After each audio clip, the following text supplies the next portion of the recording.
But also breaking, the teenage boy police say was shot by his mother Wednesday morning has died. Digital anchor Keith Grant is live at our breaking news desk with that update. Keith. Christy, that update coming from Wichita police within the last hour.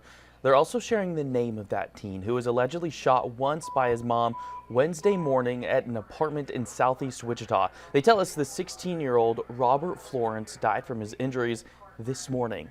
On Wednesday, he had been rushed to the hospital in critical condition after police say the teen's mom called 911 saying she shot her son. Booking records identify the mom as Tesha Florence, and we're learning now because of her son's death. Police say they will update her charges to include second-degree murder.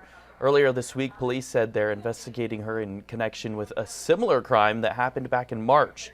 She's accused of threatening her ex-husband and his current girlfriend with a gun, but they didn't report it to police.